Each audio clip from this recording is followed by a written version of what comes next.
शिवानी एक साधारण लड़की है जो कि एक मिडिल क्लास फैमिली से है। अब शिवानी जवान हो गई है, इसीलिए उसके खानदान वाले उसके निकाह के लिए लड़का ढूंढ रहे हैं। अब तो तू जल्दी ही हमसे दूर होने वाली है बेटी। नहीं अम्मी, मेरा निकाह होने के बाद भी मैं इस घर से दूर नहीं जाऊंगी। हाँ, निकाह के बाद मुझे अपने ससुराल जरूर जाना पड़ेगा, लेकिन इसका मतलब ये नहीं है कि मैं आपसे मिलने नहीं आऊंगी। सही कहा बेटी तुमने। शादी के बाद भी बेटियां कभी भी अपने माँ बाप से दूर नहीं होती। वो तो बस एक घर से दूसरे घर चली जाती हैं। और नजरों से भी दूर होना भला कोई दिल से दूर होना थोड़ी होता है। ये कही ना अब्बू ने पते वाली बात। कुछ भी कहो, जो नजरों से दूर हो जाता है वो धीरे धीरे दिल से भी दूर हो जाता है। नहीं अम्मी, मेरे साथ ऐसा नहीं होगा।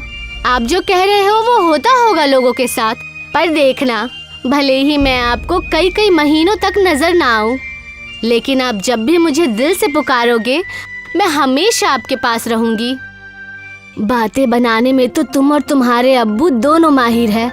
ऊपर वाला करे तुम्हारे निकाह के बाद भी तुम दोनों की ये मोहब्बत इसी तरह बनी रहे। अच्छा भाई, अब मुझे नाश्ता करवा कर जाने दो। शिवानी के लिए एक जगह बात हुई है, मुझे आज ही लड़के से मिलने जाना है। ठीक है, आप हाथ मुंह धो लीजिए, मैं आपके लिए नाश्ता लगा देती हूँ। शिवानी के अब्बू हाथ धोने के लिए जाते हैं और शिवानी की अम्मी उनके लिए नाश्ता लगाने जाती है और शिवानी घर में बने छोटे से मंदिर में जाती है। हे कान्हा जी, मेरा निकाह जिस भी लड़के से हो उसका व्यवहार अच्छा होना चाहिए और वो अपने अम्मी अब्बू के साथ साथ मुझे भी अपने अम्मी अब्बू का सम्मान और मदद करने से ना रोके। आप तो जानते ही हैं कि मेरे निकाह के बाद अम्मी अब्बू दोनों अकेले हो जाएंगे।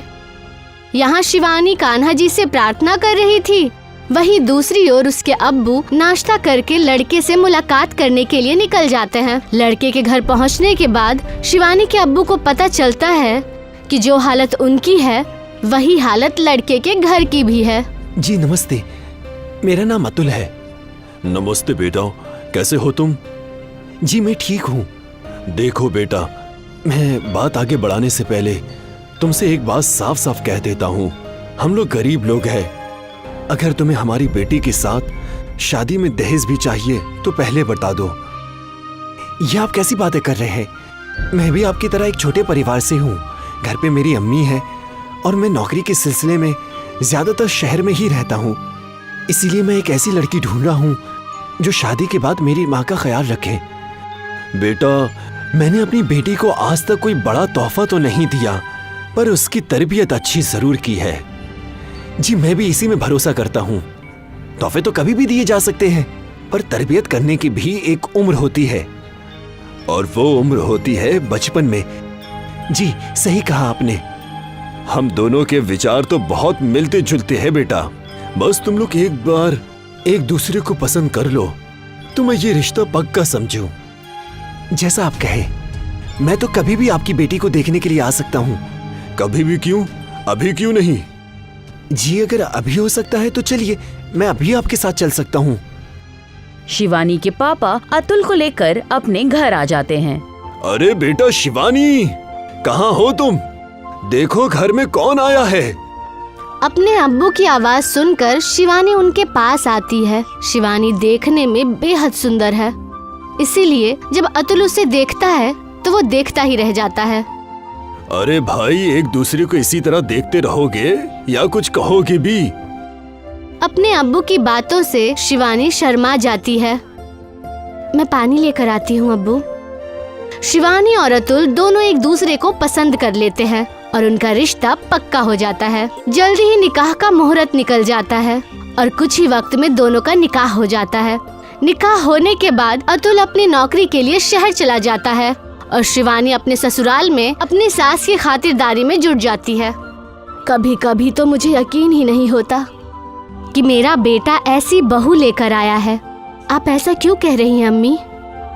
आज के जमाने की लड़कियों को देखकर कह रही हूँ बेटी। जब उनसे तुम्हारी तुलना करती हो ना, तो मुझे अपने बेटे की पसंद पर बेहद फक्र होता है। शिवानी की जिंदगी में सब कुछ सही चल रहा था। शादी के बाद भी वो घंटों तक अपने अम्मी अब्बू से फोन पर बातें किया करती थी और जब भी मौका मिलता उनसे मिलने जाया करती। दिवाली आने वाली है, क्या मैं अपनी पहली दिवाली अपने मायके में मना सकती हूँ? तो इसमें पूछने वाली कौन सी बात है बेटा, बस एक छोटी सी गुजारिश है तुमसे। हाँ कहिए ना। मैं भी यहाँ रह रहकर बोर हो गई हूँ। क्या इस बार की दिवाली मैं भी तुम्हारे घर में तुम्हारे अम्मी अब्बू के साथ मना सकती हूँ? और ये भी भला पूछने वाली बात है क्या अम्मी? ये तो बताने वाली बात है। आप जरूर मेरे साथ चलिए। शिवानी अपनी सास को लेकर अपने मायके चली जाती है। सभी लोग बेहद धूमधाम से दिवाली मनाते हैं। शिवानी के घर में खुशियों का मेला लगा हुआ था कि तभी उसे फोन पर एक बुरी खबर मिलती है कि उसके शौहर का एक्सीडेंट हो गया है। ये खबर सुनकर शिवानी जोर जोर से रोने लगती है। हे ऊपर वाले, ये अचानक से कैसे हो गया? खुशियों के बीच में दुख की ये घड़ी शिवानी को मन ही मन में तोड़ देती है। वो अपने मायके से सीधे अपने ससुराल चली जाती है, जहाँ उसके साथी लेकर उसे आए होते हैं। शिवानी देखती है कि अतुल व्हील चेयर पर बैठा हुआ है। ये क्या हो गया है आपको? मैं अब कभी भी अपने पैरों पर खड़ा नहीं हो सकता शिवानी। मुझे तो कुछ समझ ही नहीं आ रहा कि क्या करूं। मुझसे आपकी ये हालत देखी नहीं जाती। अब यही सच है, आज के बाद मैं सिर्फ एक अपाहिज बनकर रह गया हूँ। उसने दुर्घटना में अपने पैर खोने के साथ साथ अपनी नौकरी भी खो दी। अब घर का खर्चा और अतुल की दवाइयों के लिए घर में पैसों की कमी होने लगी, जिस कारण शिवानी नौकरी करने का फैसला लेती है। मुझे समझ नहीं आ रहा कि करूं तो क्या करूं। अब दोनों से दूर जाकर शहर में जाकर नौकरी नहीं कर सकती और इस कस्बे में कोई नौकरी भी नहीं है। मैं बहुत लाचार हूँ शिवानी कि मेरे होते हुए तुम्हें नौकरी करनी पड़ रही है। आप ऐसी बात मत कीजिए। बीवी और शौहर तो एक दूसरे का सहारा होते हैं और आप फिक्र मत कीजिए, कोई ना कोई रास्ता जरूर निकल आएगा।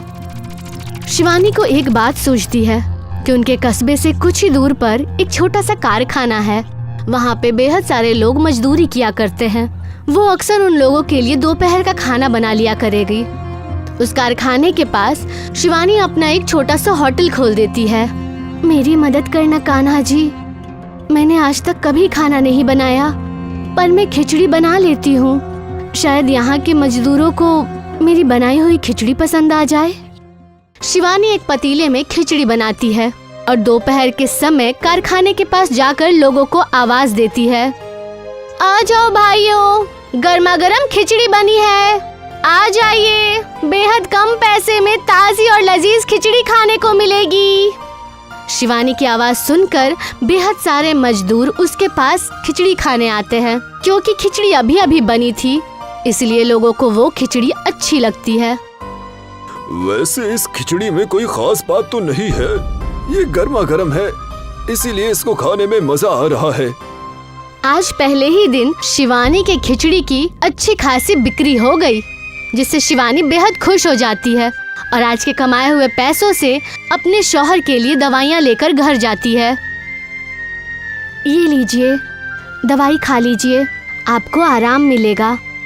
दवाइयों के लिए तुम्हारे पास पैसे कहाँ से आए? मेरे होटल में आज अच्छी खासी कमाई हुई है। अब धीरे धीरे शिवानी के होटल में ग्राहकों की संख्या धीरे धीरे बढ़ने लगी, जिससे शिवानी को लगने लगा कि अब वो अपने ससुराल के साथ साथ अपने मायके का भी खर्च उठा सकती है। लेकिन उसकी ये खुशी भी ज्यादा दिन नहीं टिकी, क्योंकि मजदूरों को शिवानी की खिचड़ी अच्छी नहीं लग रही थी। पहले दिन खाया तो गर्मा गर्म के चक्कर में अच्छी लग रही थी, पर इतने दिन से खाते खाते मुंह का स्वाद ही बिगाड़ दिया है इस खिचड़ी ने। क्या हुआ भैया, आपको खिचड़ी पसंद नहीं आई? बहन, खिचड़ी पसंद तब आएगी ना जब इसमें स्वाद होगा। हम लोग तुम्हारी खिचड़ी इसलिए खाते थे कि हमारा लाया हुआ खाना सुबह से पड़े पड़े ठंडा हो जाता था, पर अब लग रहा है तुम्हारी इस गरम खिचड़ी से स्वादिष्ट तो हमारा खाना ही अच्छा होगा। वो मजदूर शिवानी की बनाई हुई खिचड़ी फेंक देता है और अपने घर से लाया हुआ टिफिन खाने लगता है। ये सब देखकर शिवानी को बहुत दुख होता है। भैया, मैं खिचड़ी को गर्म कर देती हूँ, तब शायद आपको अच्छी लगेगी। क्या गरम करोगी बहन? अभी तो बनाई है तुमने खिचड़ी, और इस खिचड़ी को कितना गरम करोगी? और वैसे भी जिसमें स्वाद ही नहीं है उसको गरम करो या ठंडा, क्या फायदा होता है? मैं आज के बाद कभी भी तुम्हारी होटल में खिचड़ी खाने नहीं आऊंगा। वो मजदूर वहाँ से उठकर चला जाता है और उसके साथ साथ और भी कई सारे मजदूर बिना खिचड़ी खाए वहाँ से चले जाते हैं। शिवानी अब बेहद परेशान हो जाती है और वो अपना होटल इसी तरह खुला छोड़कर वहाँ से घर चली जाती है। शिवानी, मेरी दवाइयाँ खत्म हो गई है, क्या तुम मेरे लिए नई दवाइयाँ ला दोगे? ये बात सुनकर शिवानी की आंखों में आंसू आ जाते हैं, क्योंकि उसके पास एक भी पैसे नहीं थे, तो भला वो दवाइयाँ कहाँ से खरीद के लाती? क्या बात है शिवानी, तुम कुछ परेशान सी लग रही हो, सब ठीक तो है ना? जी ठीक है, वो मेरी आंख में मिर्ची लग गई थी, आंखें जल रही है, इसलिए आंसू आ रहे हैं। मैं दवाई लेने जाती हूँ। शिवानी घर से तो निकल जाती है, मगर बिना पैसों के वो दवाई तो क्या, आज के जमाने में अस्पताल का पता भी नहीं मिलता। ये बात वो अच्छे से जानती थी। वो मुसीबत के समय में कान्हा जी के पास जाती है। हे कान्हा जी, मेरी मदद कीजिए, मैं बेहद बड़े मसले में फंस गई हूँ। घर में मेरे शौहर व्हीलचेयर पर पड़े हैं और मायके में अम्मी अब्बू की तबीयत भी कुछ ठीक नहीं है। क्या करूँ? मुझे कोई रास्ता दिखाइए। शिवानी कान्हा जी को याद कर ही रही थी कि तभी उसे एक गाय के रंभाने की आवाज सुनाई देती है।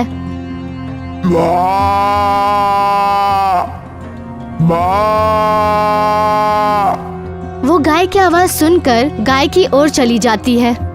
लगता है कान्हा जी ने ये गाय मेरी मदद के लिए भेजी है, लेकिन इसकी हालत तो मुझे बेहद खराब लग रही है। मुझे ही खुद इसकी मदद करनी होगी। शिवानी उस गाय को अपने पीछे पीछे अपने होटल की ओर ले जाती है और होटल पहुंचकर वो आज की बनाई हुई सारी खिचड़ी गाय को खिला देती है, जिसे उन सभी मजदूरों ने खाने से मना कर दिया था। हे गाय देवता, इसे खा लो, आपकी भूख मिट जाएगी। गाय बेहद भूखी थी, इसीलिए वो जल्दी ही सारी खिचड़ी खा लेती है। अब शिवानी उस गाय को अपने साथ लेकर घर चली जाती है। शाम को जब गाय फिर से रंभाने लगती है तो शिवानी उसे चारा देती है, और जब उसकी नजर गाय के थनों पर जाती है तो वो उससे दूध दोहने को सोचती है। लगता है ये एक दुधारू गाय है, इसे धोकर देखती हूँ। शिवानी घर से एक बाल्टी लेकर आती है और गाय को दूहने लगती है। गाय भी बहुत गुणवान थी, वो दूध देना शुरू करती है। उसके दूध में एक अलग सी चमक थी और एक ही बार में वो बाल्टी भर के दूध दे देती है। अरे वाह गाय माता, तुमने तो कमाल कर दिया। अब मैं इस दूध से पनीर निकालूंगी और अपने होटल को फिर से शुरू करूंगी। शिवानी गाय के दूध से पनीर बनाती है। ये पनीर हीरे की तरह चमकदार था और वो उस पनीर को ले जाकर अपने होटल में पनीर खिचड़ी बनाती है। इस जादुई पनीर खिचड़ी की खुशबू से सभी मजदूर फिर से उस खिचड़ी को खाने के लिए आ जाते हैं। आज तो बहुत अच्छी खुशबू आ रही है, जो भी बना है जल्दी से लगा दो। शिवानी सभी को वो जादुई खिचड़ी खिलाती है, जो कि सभी को बेहद पसंद आती है, और अब शिवानी का होटल फिर से चल पड़ता है। वो बच्चे पैसे कमाने लगती है, जिससे वो अपने शौहर की दवाइयों के साथ साथ अपने अम्मी अब्बू की भी जरूरतें पूरी करती है। और इसके बाद शिवानी का होटल पनीर खिचड़ी वाले होटल के नाम से मशहूर हो जाता है।